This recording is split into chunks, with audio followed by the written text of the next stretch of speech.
Señoras, señores, bienvenidos. Gracias por acompañarnos un día más a Médicos Online. Vamos a hablar de salud, vamos a hablar de temas que nos interesan y que sobre todo desde la pandemia han adquirido una relevancia importantísima. La ansiedad, por ejemplo, el confinamiento primero, después el no poder acudir a determinadas reuniones sociales. Somos gente sociable, el estar en casa, las prohibiciones, la mascarilla.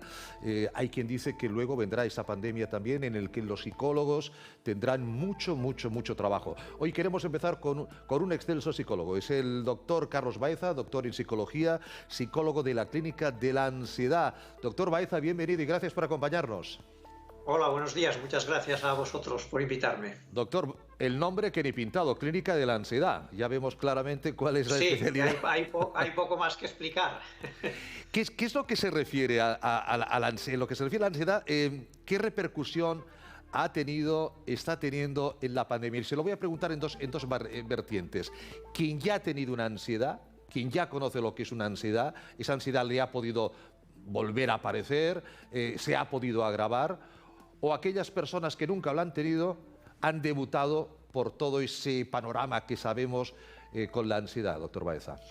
Bueno, empezando por este segundo grupo, lo que sería la población general, pues es conocido que ha habido un incremento de los problemas emocionales relacionados con la ansiedad, básicamente por dos tipos de motivos. Uno, por la aparición de la propia amenaza sanitaria para uno mismo y para los propios seres queridos, y por otro lado porque las condiciones para atajar el contagio pues han hecho que determinadas circunstancias económicas, personales, laborales, se hayan visto a su vez también alteradas, con lo cual ha habido que hacer cambios y procesos adaptativos que siempre exigen un cierto estrés. Sí. Y por otro lado, se han perdido algunas de las condiciones que normalmente nos protegen y nos ayudan en relación con los temas emocionales, ¿no? O sea, a lo mejor se han disminuido las actividades de autocuidado, el ejercicio físico, la propia actividad social, que es uno de los estabilizadores emocionales importantes, ¿no? Hay un tema realmente importantísimo. Siempre se dice, cuando te pasan estos temas, cuando tienes estos brotes de ansiedad, cuando tienes algún problema que te preocupa, cuéntalo, no te lo dejes dentro. En esta situación hay mucha gente que lo ha pasado en soledad, que a lo mejor le da incluso reparo comentar a los demás, mira, me está pasando, oye, que es que tengo miedo de salir a la calle porque es que tengo miedo a contagiarme, he cogido como una COVID-fobia. Esto hay que explicarlo, doctor Baeza, hay que acudir al profesional.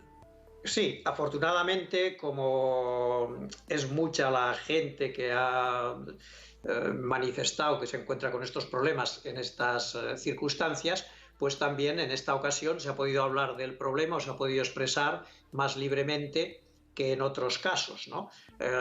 Las personas que ya tenían ansiedad lo han podido a lo mejor manifestar aún más porque se ha dado la ocasión, o otras personas del entorno han experimentado algo parecido y han podido encontrar un momento para hablar de eso más abiertamente. A su vez, estas personas que ya tuvieran ansiedad les ha agravado la situación de la pandemia, su estado, pero es verdad también que probablemente conocían ya algunos recursos, ¿no? Mientras que las personas que no habían sufrido antes ese tipo de problemas, pues quizá se han encontrado un poquito más desarmadas y se han encontrado con más problemas, ¿no?, de sueño, con más problemas a la hora de poder gestionar los pensamientos, ¿no? Pero evidentemente poderlo, ¿no?, hablar y compartir, ¿no?, con los del entorno ayuda y no deja de ser también una forma de movilizar recursos. Cada persona es un mundo que es cierto, personas temerosas. A mí me cuenta que todavía hay personas que no han salido a la calle desde marzo del 2020 por ese temor, porque a lo mejor son personas de riesgo, en cambio otras son temerarias, hay otras que dicen, esto le pasa siempre a los demás, a ti no te va a pasar nunca, ¿no? Encontrar el equilibrio a veces no es tan sencillo, doctor Baeza. No, a veces no es fácil. Ahí básicamente habría que atenerse a dos conceptos que son básicos en lo que es el manejo de riesgos y de amenazas, ¿no? Por un lado, la idea de la prevención, que son las medidas que se pueden tomar para que el riesgo no ocurra. La prevención tiene que cumplir la ley de que sean pocas medidas relativamente sencillas y poco trabajosas que reduzcan en un porcentaje muy alto la probabilidad de ocurrencia del riesgo. Por ejemplo, si vamos a hacer un viaje en coche, ¿qué hacemos? Que el coche esté en buenas condiciones, revisiones del coche, nosotros como conductores en buen estado, ¿no? Y por otro lado seguir las normas de tráfico. Con estas tres medidas reducimos el riesgo en un porcentaje muy alto. Y después está el concepto de previsión, que es que si el riesgo se materializase, hubiera medidas para atenderlo o para minimizarlo. En el caso del COVID, exactamente igual. La prevención, tiene que haber 3, 4, 6 medidas que las conocemos todos, no las vamos a repetir, que aplicadas a rajatabla son relativamente sencillas, relativamente económicas, relativamente poco trabajosas y que sin embargo reducen el riesgo de contagio en un porcentaje muy alto. ¿Qué necesitamos después? Que para aquellas personas que a pesar de todo puedan contagiarse, haya sistemas de previsión, tanto para las consecuencias económicas como para las consecuencias sanitarias que les puedan atender. Y normalmente son estos dos parámetros, tanto los que a nivel psicológico como a nivel institucional, se manejan para tratar de gestionar los riesgos. El tema de la prevención es un poco como la sal y la pimienta, tiene que tener la medida exacta. Si falta es un problema, pero si se nos va la mano y empezamos con y si tal, y si cual, y si, eso llega a un punto en que ya no reduce los riesgos, no lleva a un afrontamiento más efectivo y sin embargo incrementa extraordinariamente la angustia y otras emociones negativas. Óigame, doctor Baeza, y la sobreexposición, fíjese que estamos en un medio de comunicación, estamos en TVCAT, pero la sobreexposición informativa. Enciendes la televisión, COVID, enciendes la radio, COVID, abres la prensa, COVID, vas al digital, COVID, vacunas por aquí, contagiados por allá, tasa de transmisión. Todo ese exceso, yo creo, esa sobreinformación, también si no estás preparado para recibirla, puede afectarnos, porque no sabemos cómo procesarla en muchas ocasiones. Sí, eso es, sabemos que esta sobreexposición puede afectar de manera negativa. Desde ese punto de vista conviene administrarla y tasarla adecuadamente, ¿no? Por un lado, elegir algunas fuentes que sean fiables y rigurosas y por otro lado, destinar un tiempo, ¿no?, tasado, relativamente corto, 10, 15, 20 minutos, a informarse o a actualizar la información de la que se disponga. En el mismo sentido, nosotros mismos, más allá de los medios de comunicación, también abusamos de hablar de ese tema y de las noticias y de los números y de lo que ha dicho uno y de lo que ha dicho el otro. Y también en las conversaciones interpersonales con nuestros amigos, familiares o compañeros de trabajo se tiende a reiterar y se tiende a abusar de esa temática, lo cual al final es una forma de empobrecer esas relaciones y desde el punto de vista emocional ese exceso pues tampoco ayuda a gestionarlo. Qué duda cabe. No obstante, fíjese, doctor Baeza, ustedes, los psicólogos, ya estaban acostumbrados a la telemedicina, a la televisita. Esto ha venido evidentemente para quedarse. Ustedes han sido unos de los profesionales de la salud que han podido seguir ejerciendo, digamos, de una manera más o menos normal su trabajo, porque el contacto físico siempre es interesante, ¿no?, sobre todo en primeras visitas, pero si no, el contacto como estamos teniendo usted y yo ahora, pues ha facilitado a muchas personas el poder solventar problemas psicológicos durante estos meses. Sí, efectivamente, eso ha sido una buena oportunidad y un buen recurso. Es verdad que se hacían ya anteriormente algunas visitas por videoconferencia con personas o pacientes, usuarios que se desplazan o que viven fuera o que trabajan fuera. Pero evidentemente con la pandemia y todavía hoy, pues el número de visitas mediante videoconferencia ha aumentado significativamente y de alguna manera pues se ha podido seguir trabajando y se ha podido prestar ese servicio y esa accesibilidad de los usuarios a los especialistas. Bueno, pronto volveremos a, no sé si a la nueva normalidad, a la antigua normalidad, a la normalidad en definitiva, ya las vacunas. Hay gente que le tiene fobia a las vacunas también, doctor Baeza. Usted lo sabe. También. Que dicen, ¿a ti cuál te han puesto? La de tal. Ah, esa es la buena. La de cuál, cuidado, que esa parece que da problemas. Eso también, como no puedes elegir, no puedes escoger, pues es otra problemática a tener en cuenta. Sí. Claro, con eso el miedo siempre encuentra una forma o una manera por un camino y por el contrario. Y en muchas ocasiones nosotros mismos nos ponemos en situaciones paradójicas que así formuladas tienen mala salida.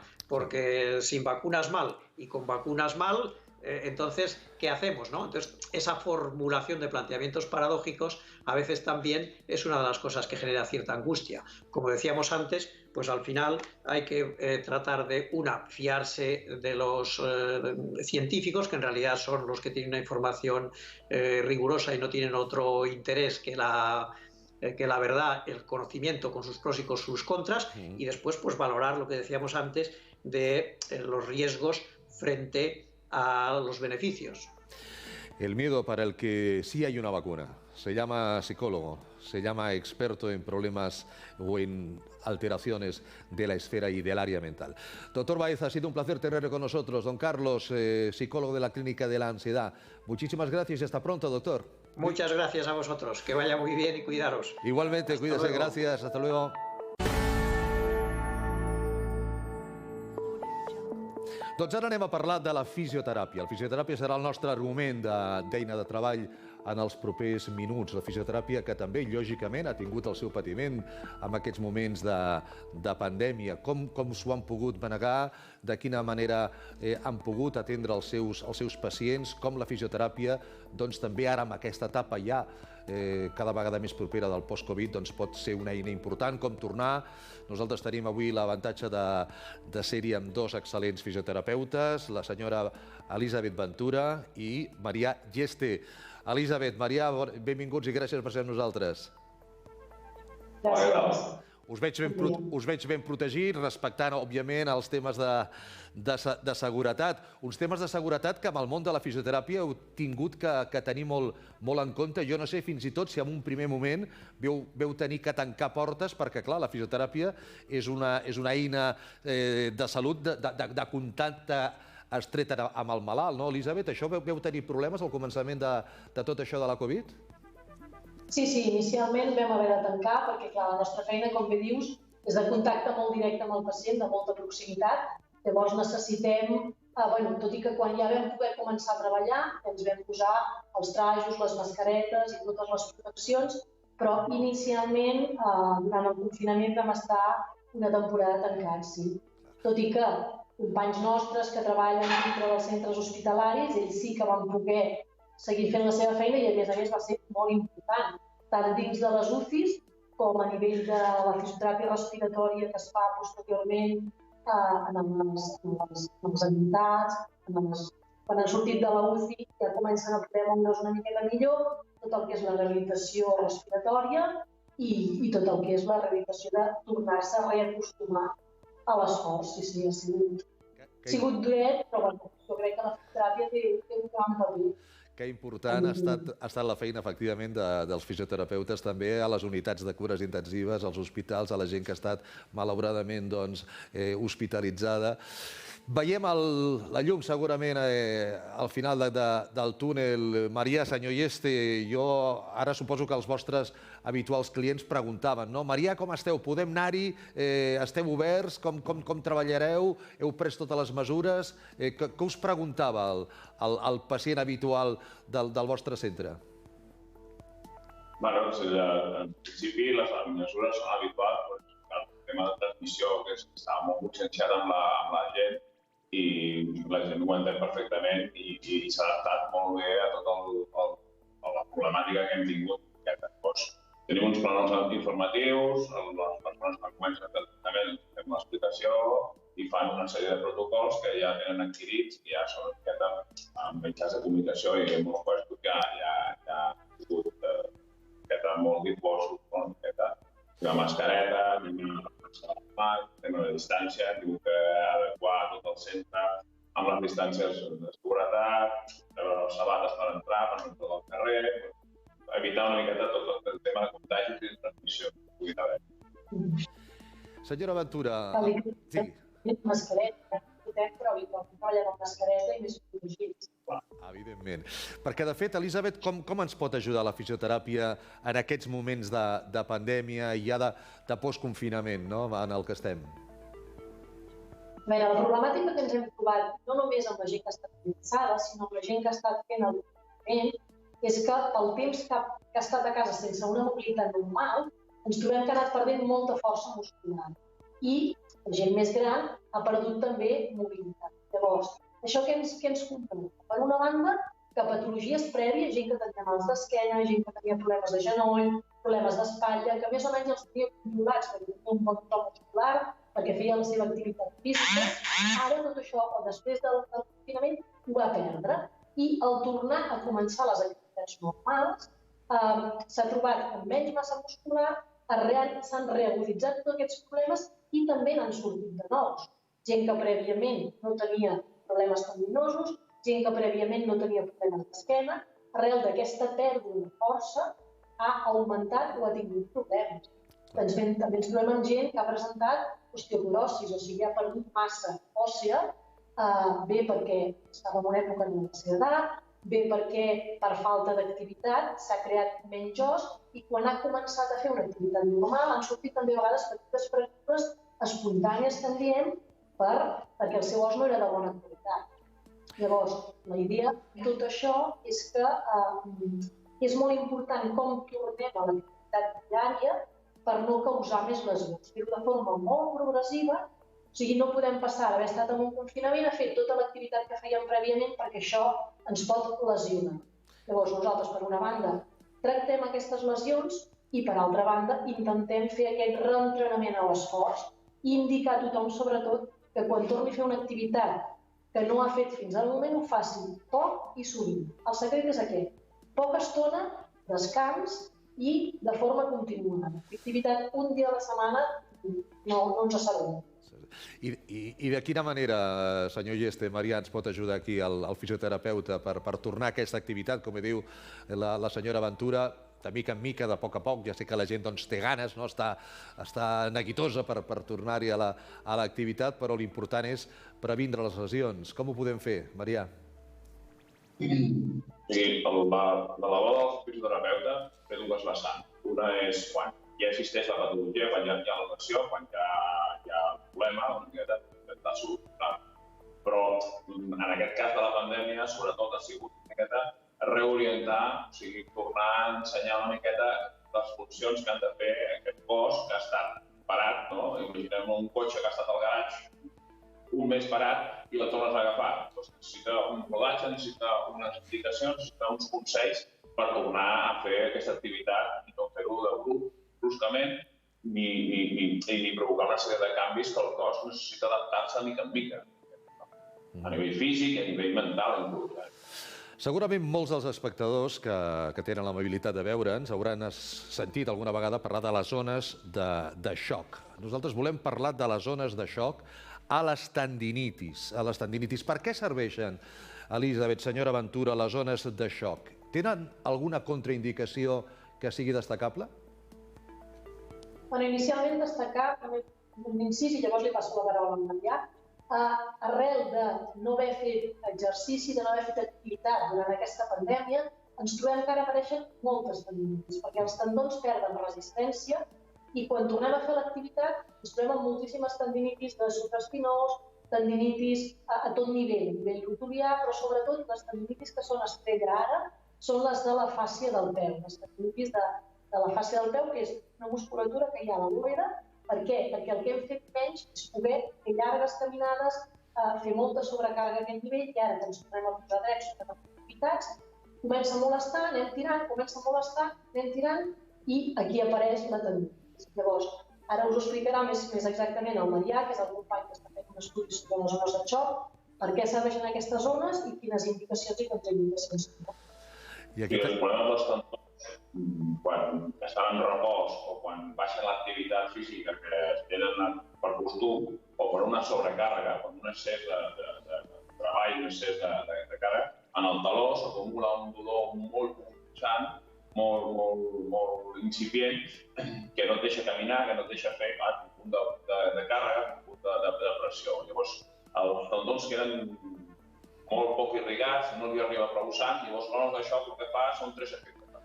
Un és el de vasodilatació, és tornar a augmentar el reg sanguini, perquè la sang és la que cura, és la que porta nutrients, porta elements químics per lluitar contra el dolor i contra la inflamació.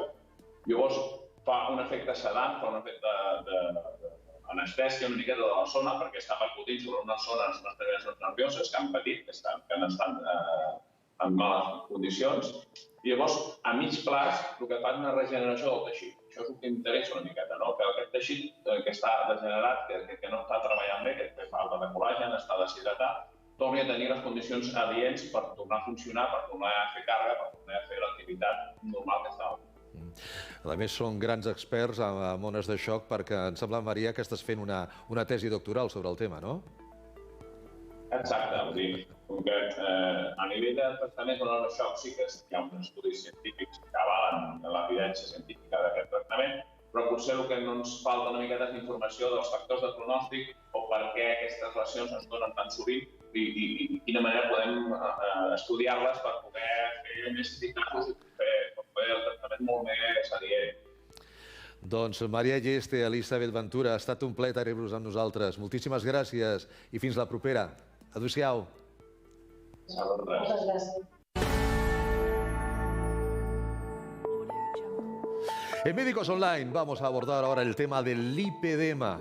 ¿Sabe usted lo que es el lipedema? A lo mejor lo está padeciendo y si no, nos lo vais a contar y nos lo va a explicar un excelso cirujano estético como es el doctor Randolfo Fernández. Doctor Fernández, bienvenido y gracias por acompañarnos. Hola, gracias a ustedes por invitarme. A usted por aceptar nuestra invitación y por explicarnos y contarle a la audiencia qué es el lipedema, doctor. Bueno, te puedo comentar, el lipedema es una enfermedad de la grasa realmente, ¿ok? Hay una enfermedad de la grasa que es una desproporción que existe normalmente en las mujeres, ¿Sí? Se afecta más que todo el sexo femenino, es una desproporción entre la parte superior del cuerpo y la parte inferior. Normalmente se ve afectado los miembros inferiores y es una enfermedad de la grasa. Esa es la importancia que tiene el lipedema en este momento, porque muchas veces este tipo de pacientes se van orientando hacia obesidad, hacia otro tipo de patologías y se enmascara mucho y hay que saber discriminar quién realmente tiene lipedema y quién no lo tiene. Correcto, correcto. Es una imagen que hemos visto sobre todo en playas y en piscinas, ¿verdad? Vemos a señoras con unas, sobre todo unas extremidades inferiores muy celulíticas, con mucha grasa. ¿Cuáles son las causas que provocan el lipedema, doctor? En este momento las causas no están bien claras. Hay un componente hereditario en el cual, por ejemplo, la madre o las tías tienen ese componente de cuerpo estrecho arriba, piernas anchas abajo, caderas anchas. Es un componente que está... Y el otro componente es el componente hormonal, porque normalmente se ve que el paciente o la persona afectada empieza a afectarse más cuando tienen ya la pubertad, cuando hay cambios hormonales importantes. Claro. Evidentemente todo el mundo vemos un aumento de volumen y pensamos, mira, esta señora le sobran unos kilos, esta señora es obesa. ¿No tiene nada que ver con la obesidad o sí, doctor? No tiene nada que ver, simplemente es una distribución anormal, pero se confunde mucho con obesidad y el problema que tenemos es este. Afortunadamente la OMS a partir de 2018 lo considera una enfermedad ya como una enfermedad que tiene que ser vista como tal. Ajá. Para ello, pues hay que ver exactamente el paciente, estudiarlo, hay que hacer su examen clínico, sobre todo clínico, el diagnóstico es clínico. Una de las diferencias con la obesidad es que este paciente no presenta alteraciones, digamos, de tipo colesterol, diabetes, son pacientes que tienen sus valores normales, pero la desproporción del cuerpo es lo que presenta, la marca es la desproporción que existe entre el tórax y las piernas. Ahora hablaremos obviamente de tratamientos, pero hay diversos tipos de lipedema, doctor Randolfo Fernández. Hay unos tipos, son 3 tipos básicamente que hay. El tipo 1 es el tipo donde la paciente es una chica joven con unas piernas robustas, no se demarca muy bien la rodilla, los tobillos son anchos, los pies se respetan, normalmente los pies no están comprometidos, son unos pies normales. Pasaremos luego al tipo 2 donde ya evoluciona a una piel un poco más grande, con tejido nodular, son piernas más potentes, más gruesas, donde la piel ya está afectada. Y el tipo 3 donde ya hay una deformidad total de la piel, ya la piel cede porque el peso de aquel tejido pues hace que ceda y se presenta pues ya una deformidad muy marcada y la resolución no es tan fácil con ese tipo de pacientes ya. Entiendo que a todas las edades, pero ahora que habla usted de gente joven que no está exenta de padecer el lipedema, el área y la esfera psicológica también se debe de cuestionar mucho, ¿no? Es un tema que a nivel social, a nivel de contacto, sobre todo en edades de adolescencia o de juventud, son complicados de asumir, doctor. Sí, es complicado porque, claro, este tipo de pacientes, por ejemplo, como empiezan la pubertad, normalmente se detecta en la pubertad y se va disimulando como que estoy un poquito ancha, estoy un poquito tal, no como tanto, pues es como una persona que voy a hacer algo por mí, decaigo porque no veo resultado y es un círculo vicioso. Entiendo. Este es un tratamiento que tiene que ser multidisciplinario. Esto es un tratamiento para siempre, no es un tratamiento que es definitivo, ¿ok? Tenemos que entender que es un paciente que va a cambiar su manera de ver, tiene que apoyo psicológico, apoyo nutricional, la parte de fisioterapia, la parte de uso de medias de compresión. O sea, todo esto va dentro de lo que es la esfera del tratamiento del lipedema. Porque, doctor Fernández, la persona que tiene ese lipedema, ¿qué siente? ¿Qué nota? ¿Nota algún tipo de pesadez? ¿Nota malestar? ¿No nota prácticamente nada? Porque, como usted decía, no tiene ni colesterol, no tiene diabetes. ¿Qué sintomatología presenta esa paciente? Esos pacientes normalmente son pacientes que presentan dolor. La grasa, tiene cierto dolor en la grasa, hay pesadez en las piernas, presentan moretones, se hacen hematomas, Sí. hematomas sin causa aparente, sin haberse dado un golpe de ningún tipo. Es muy difícil que ellas hagan dieta y que rebajen notablemente, es muy resistente a rebajar de peso, y básicamente lo que llama la atención es la desproporción clínica, el dolor, porque la grasa duele, la sensación de pesadez en las piernas y la aparición de moretones en las piernas, sin causa aparente. La grasa duele, ¿eh? Nos quedamos Sí. con el término. Exactamente, la grasa es muy importante porque normalmente no duele, pero es que les duele, sienten dolor a nivel de la grasa.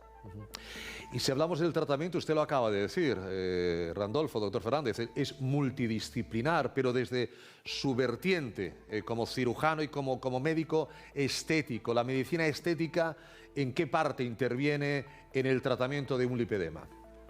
Bueno, cuando tenemos ya un grado 2, por ejemplo, porque el grado 1 lo podemos manejar, como te expliqué, de manera no tradicional. Sí. El uso de medias de compresión con un mallado especial, que es un mallado plano, el uso de ejercicios acuáticos sobre todo. Aquí en Barcelona contamos con el Aquabike, que son sitios donde hacen bicicleta acuática, es súper importante para estos pacientes el Aquabike.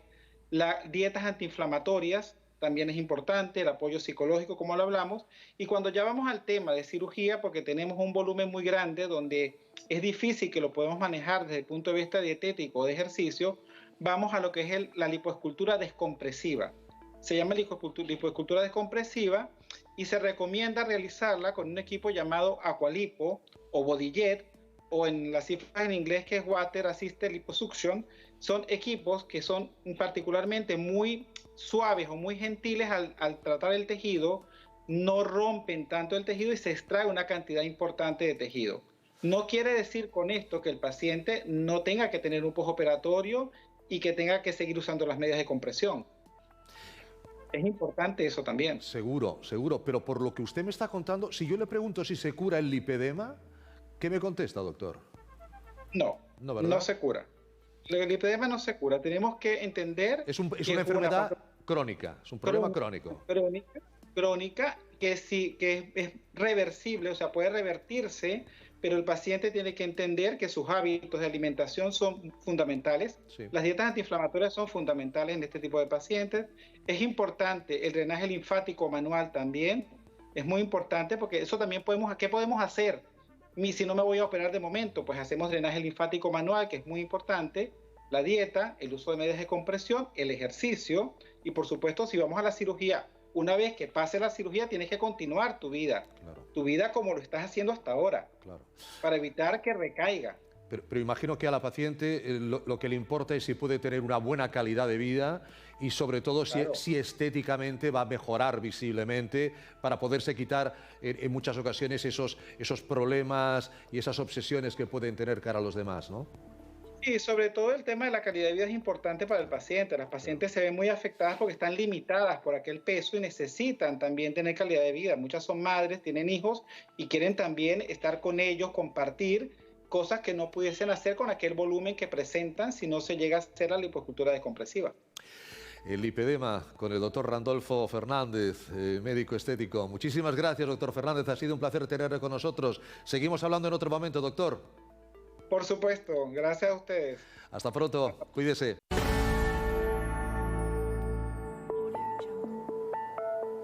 La salud bucal, la salud dental, qué importante es tener una boca sana. ¿Cuántas enfermedades son provocadas por problemas de una mala higiene, problemas de piezas dentales que no están bien situadas, bien colocadas? Bueno, se ha hablado mucho durante esta pandemia que con motivo de la mascarilla, pues hay gente que se ha olvidado a veces de sonreír, que es importante, de enseñar sus dientes. Pronto nos quitaremos la mascarilla, ahora iremos a las playas, iremos a las piscinas, ahí dicen que sí que podremos ir sin mascarilla, y por eso hemos invitado a la doctora Ladrón de Guevara, la doctora Elba Ladrón de Guevara, que es una excelente odontóloga, para hablarnos de la estética dental. Doctora Ladrón de Guevara, muy bienvenida y gracias por acompañarnos, Elba. Gracias. Lo de la mascarilla ha sido un enemigo para el odontólogo, ¿no? Bueno, ya estábamos acostumbrados, pero la verdad es que trabajar con doble mascarilla en la pantalla, las gafas de protección y todo, pues se hizo complicado al principio, pero bueno, nada a lo que uno no se pueda acostumbrar, sobre todo con los tiempos que corren. Seguro, pero imagino que al principio, claro, es otra situación de una cercanía tremenda con el paciente, además con la boca ahí cercano y la nariz. ¿Había miedo en los primeros meses por parte de los pacientes? Es decir, Elba, doctora, pues, quiero venir porque tengo un problema o tengo que hacerme una limpieza dental o una revisión de mis brackets. ¿Había dudas sobre la seguridad de la odontología en época de COVID? Había muchas dudas por parte de los pacientes y por parte nuestra, porque era una situación totalmente desconocida. Íbamos con muchas precauciones, teníamos mucho cuidado a la hora de citar los pacientes, que no coincidiesen, que vinieran pues con las medidas que la clínica había implantado para que tuviesen el mínimo contacto entre ellos y se le pudiera atender de la mejor manera. Pero bueno, a todo nos acostumbramos, a todo aprendemos, nos amoldamos, que es lo importante. ¿Cuál considera, doctora Ladrón de Guevara, en su experiencia como odontóloga, que es el canon de estética dental, si es que hay actualmente un canon de estética dental? Pues mira, en la sociedad actual la verdad es que la población cada vez se preocupa más por la belleza y por la estética personal, pero tanto hombres como mujeres. Y sí, es verdad que la estética dental pues supone una parte muy importante de la estética facial. Bajo mi punto de vista, creo que el canon que se sigue tanto ahora como en la mayoría de los tiempos ha sido encontrar la armonía en la sonrisa. Ya no hablamos de unos dientes excesivamente blancos o de una forma determinada, sino que el paciente a la hora de sonreír pues tenga una sonrisa agradable. Está claro que además lo que ha ocurrido en esta época, vuelvo a la mascarilla, ahora la mascarilla no del profesional, sino de la gente, de los jóvenes que han ido con la mascarilla, pues los ojos han sido los grandes comunicadores con nuestros amigos, ¿verdad? Y se ha olvidado un poco la sonrisa, salvo cuando te quitabas la mascarilla y había en alguna ocasión pues alguna ortodoncia por ahí pendiente, ¿no? o alguna visita al odontólogo. Mucha gente ha oído hablar... Dime, Elba. Sí, creo que curiosamente hay mucha gente que se ha preocupado por el aspecto de su sonrisa ahora, que precisamente no se ve, porque es cuando dice, jolín, si tengo que llevar un provisional, tengo que llevar unos brackets o algo que en el día a día no es del agrado del propio paciente, pues es mejor ahora que tengo que llevar la mascarilla. También es verdad, es un momento de decir, bueno, oye, mientras estoy, porque hay tratamientos como los implantes, bueno, pues que duran su tiempo, los brackets, tanto los visibles como los invisibles. Yo me acuerdo cuando era pequeñito que rara vez había en clase alguien con un bracket y nos llamaba mucho la atención. Ahora muchísima gente, y en edades incluso más avanzadas, los están utilizando. Igual que las carillas. A lo mejor hay algún oyente, algún espectador o espectadora que dice, bueno, ¿qué son esto de las carillas? Yo te quiero hacer la pregunta doble, doctora Ladrón de Guevara. ¿Qué son las carillas y en qué consiste el tratamiento con ellas? Pues mira, las carillas dentales son un tipo de restauración que se utiliza con el objetivo de modificar la apariencia del diente, ya sea por un tema de color, forma, pequeñas malposiciones, cierre de espacio entre dientes. Se trata de unos laminados cerámicos que viene a ser como una lentilla para el diente que se adhiere a la cara vestibular, que es la cara frontal del diente que nosotros podemos ver, que desde fuera no es perceptible por el resto, por el resto de personas que te ven, pero que camufla totalmente defectos de la estética dental. Yo no sé si a día de hoy, cuando se le acercan a su clínica odontológica, doctora, todavía la gente lo que quiere es esa buena sonrisa, esa sonrisa sobre todo blanca, ¿no? A veces queremos excedernos en un blanco que no es natural, pero es el que hemos visto en nuestro actor favorito, en el caso de los hombres, en el de la actriz favorita, en el caso de las mujeres. Le preguntan, Elba, ponme la sonrisa de Julia Roberts, por decir algo. Sí que es verdad que muchas veces se demanda, bueno, en la mayoría de los casos de estética se demanda una sonrisa muy blanca. Ya. Lo que me gustaría añadir es que no siempre lo más blanco es lo más estético, porque estético es sinónimo de natural y para que sea natural tiene que ser un color que quede muy integrado en la boca y en la coloración de la piel del paciente. Y los blancos muy blancos, como los colores glitz se llaman, que son los blancos de la sonrisa Hollywood, sí. Esto muy pocos pacientes piden a día de hoy ese tipo de blancura. Y además no todos tenemos el mismo color del diente, eso también va de fábrica, ¿no? Sí, exacto. Esto depende del esmalte y de la dentina de cada uno. O sea, no podemos pretender tener un color de diente determinado, porque a pesar de que existen tratamientos para mejorarlo y pues aclarar el tono del diente, como son los blanqueamientos, esto es muy personal. O sea, depende de la coloración de base que el paciente tenga para poder alcanzar un color u otro. Vuelvo al tratamiento de las carillas, doctora Ladrón de Guevara. ¿Para quién está indicado ese tratamiento?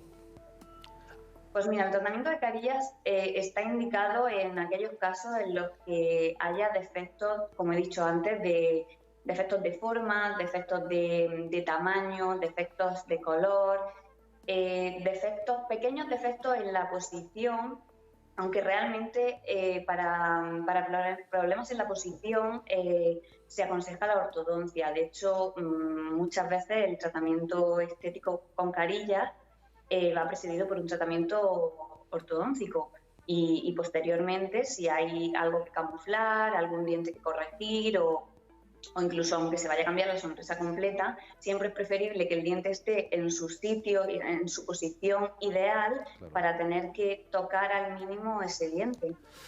¿Cuántos temas hay que abordar en la odontología? El primero de ellos, una buena higiene dental, por supuesto, el cepillado 3 veces. Yo me conformaría con que todos hicieran 2, ¿verdad? Pero al menos también, ¿no? Pero bien hecho, con tu tiempo, con paciencia. El hilo dental ya lo dejamos también para el siguiente paso. Pero ¿cuál es la relación, doctora, entre salud y estética dental? Pues a día de hoy la salud dental, la funcionalidad y la comodidad del paciente van de la mano con la estética. Es decir, no se concibe un tratamiento de estética dental sin que previamente el paciente haya pasado por una fase de saneamiento. Claro. O sea, no podemos hacer un tratamiento de estética en un paciente con mala salud bucal. No puede haber caries, no puede haber cálculo o placa. Tiene que estar todo en perfectas condiciones de salud para poder efectuar un tratamiento estético. Y a día de hoy, pues, como te digo, van de la mano y no puede haber el uno sin el otro. Y supongo que ya el miedo al odontólogo se está perdiendo, ¿no?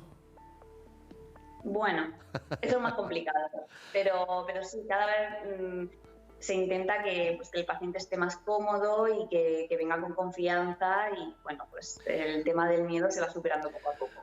También hay que decir que si uno va cada 6 meses, que sería lo ideal, a una limpieza bucal y tal, y a corregir algún pequeño problemilla, si ha aparecido, no tiene por qué doler en absoluto, ni tienen que pincharte en absoluto, con lo cual también es un tema de cada uno. Doctora Ladrón de Guevara, Elba, odontóloga, gracias por habernos acompañado y por habernos ilustrado sobre las carillas y otros temas. Seguimos viéndonos, un abrazo. Muy bien, buenos días. Hasta luego.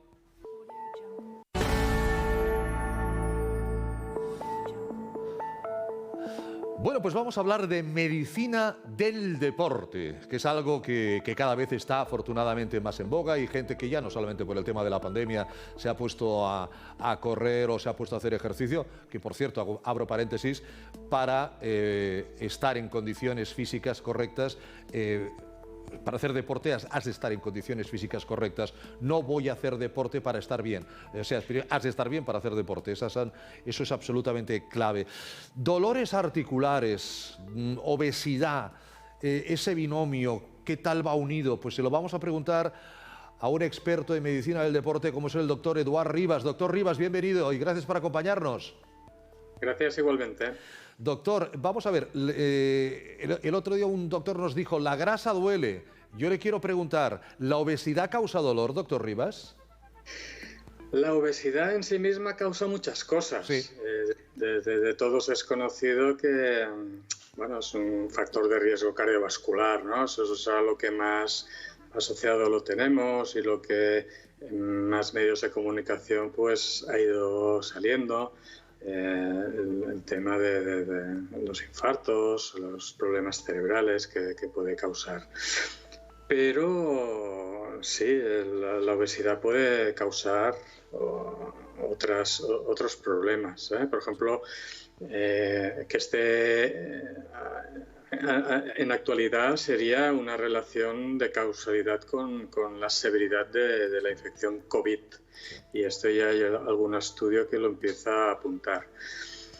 Otros problemas menores que no son tenidos en cuenta habitualmente ni en medios de difusión ni en la consulta a veces del médico es precisamente el dolor articular, que nos genera este incremento de peso. Y otro factor importante, no solo el aumento de la carga, sino sería la variación del centro de gravedad que nos provoca el incremento de volumen, simplemente por la propia obesidad.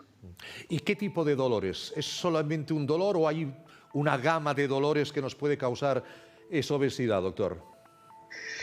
Básicamente nos centraríamos en el dolor que provoca o que produce en el aparato locomotor.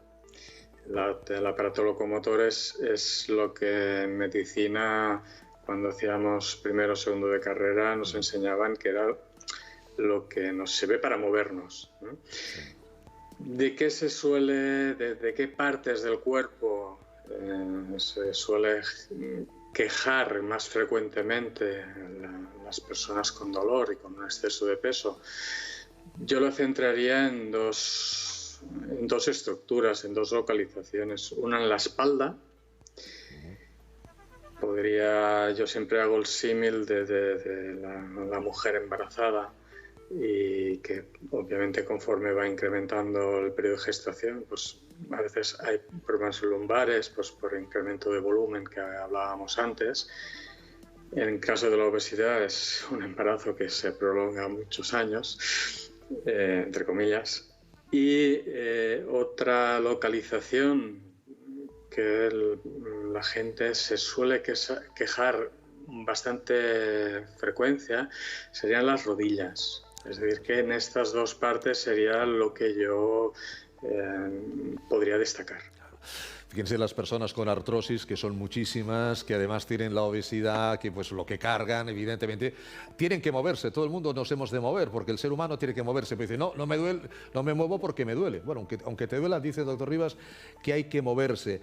Afortunadamente, hace unos años ya que la gente sabe que la obesidad es una enfermedad, y es una enfermedad crónica, y que hay que estar siempre pendiente de esa obesidad. Lo digo porque hay mucha gente que dice, no, yo doctor, yo no soy obeso, no, yo no soy obesa, no, me sobran unos kilitos que no veo, que en cuanto me ponga ello, los elimino? A ver, yo creo que cada uno es consciente cuando se mira al espejo y sobre todo cuando ve la báscula.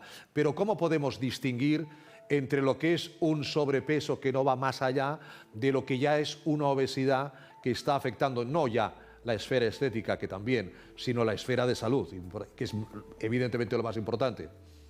Mira, al hilo de lo que comentabas antes, me gustaría relacionar también. Hablabas de la artrosis. Sí. La artrosis va con la edad. Sí.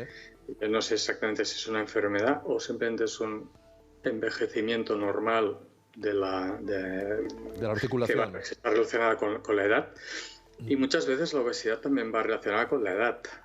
Pues porque nos movemos menos, porque los hábitos sedentarios cada vez son mayores, cada vez hacemos menos ejercicio, pues porque tenemos menos actividad social o con amigos, etcétera, ¿no? O por otros problemas que nos hacen estar más inactivos, ¿no? Dicho esto, claro, me preguntabas cómo puedes distinguir en si realmente me sobran unos kilillos, realmente estoy obeso. Sí. Clásicamente se decía, bueno, pues, y esto es así, parece una broma, pero es así. Bueno, te miras al espejo y tú mismo decides si desnudo, obviamente, decides si te sobra o no, ¿no? Esto, que parece una broma, era real. Y está pues muy condicionado por la subjetividad que cada uno pues pueda tener. O una escena dramática, doctor Rivas, repasar álbumes de fotografías cuando todavía no teníamos móviles y repasamos y nos vemos 30 años atrás. Madre mía, cómo hemos cambiado, ¿no? Sí, sí, sobre todo cuando esa foto la mira otra persona. También. Y te dice, ¿cómo has cambiado? Correcto. En medicina, bueno, no solo en el aspecto médico, yo lo englobaría también a pues, nutricionistas, etcétera. Sí.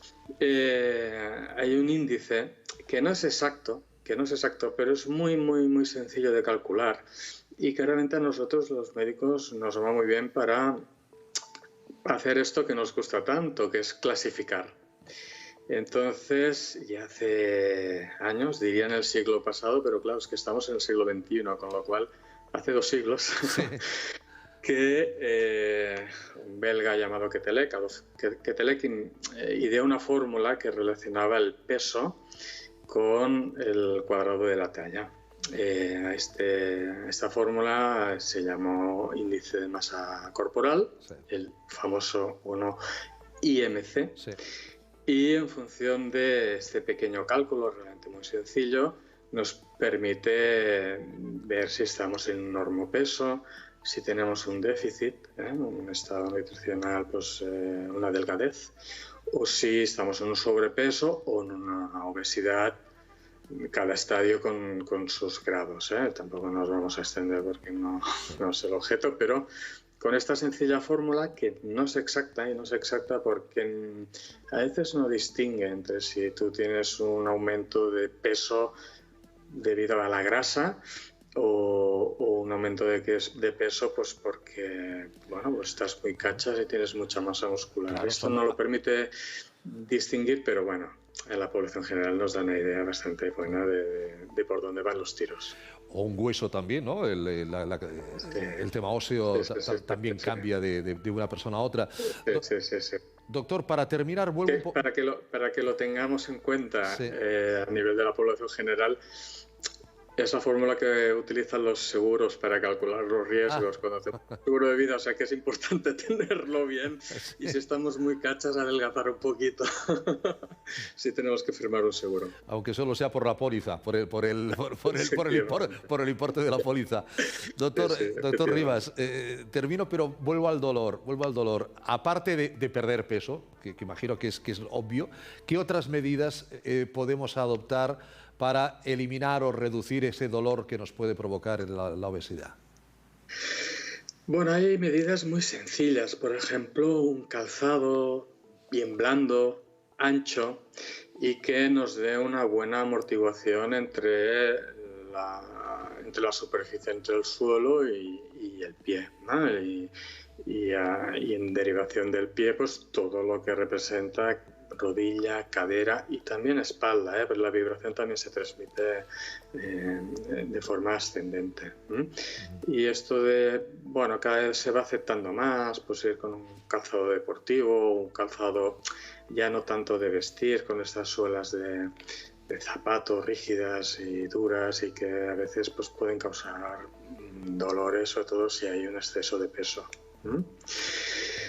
A veces recibimos por parte del colectivo médico malos consejos.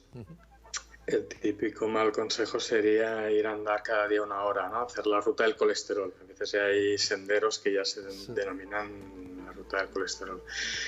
Es verdad que andar precisamente cuando hay un exceso de carga, quizá no siempre, pero a menudo suele ser causa de generar un dolor que no teníamos, especialmente en las rodillas. Quizá deberíamos buscar otro tipo de ejercicio que no causará tanto impacto, aunque a veces es difícil también, y todo se entiende, pero bueno, hay que buscar alternativas. Una marcha nórdica, por ejemplo, podría... Una marcha nórdica que ya va con bastones... Exacto, que te ayudas, te apoyas. Correcto, a veces algún tipo de ejercicio sin carga, por ejemplo, si hay la posibilidad de acudir a un gimnasio, pues la máquina elíptica, por ejemplo, que no genera cargas, nadar, si a uno le gusta, la bicicleta estática, por ejemplo. Si no, pues bueno, hay opciones que no sean, quizá pues no andar tanto, andar un poco, pero no tanto, ¿no? 1 hora quizá, si no estamos acostumbrados, hay que darle al cuerpo muchos meses para que se pueda adaptar tanto a la duración como la frecuencia. Es decir, no es lo mismo andar 1 hora cada día que empezar haciendo 10, 15 minutos 2 días a la semana y progresivamente aumentar en tiempo y en frecuencia semanal, pero muy progresivamente en meses, teniendo en cuenta que esta actividad no la tenemos que ceñir a un tiempo concreto, tiene que ser o ir acompañada de un cambio en el hábito, en el estilo de vida, y ese es el kit diferencial. Lo importante es hacer deporte, ejercicio y quitarnos esos kilos que nos sobran. Doctor Ribas, Eduard Ribas, ha sido un placer tenerle con nosotros. Muchísimas gracias. Hasta otro momento. Y distraer la mente. Y distraer la mente. Gracias, doctor. Cuídese mucho. Adiós. Con el doctor Ribas también ponemos el punto y final a esta edición de Médicos Online. Gracias por habernos acompañado. Cuídense mucho y hasta el próximo programa.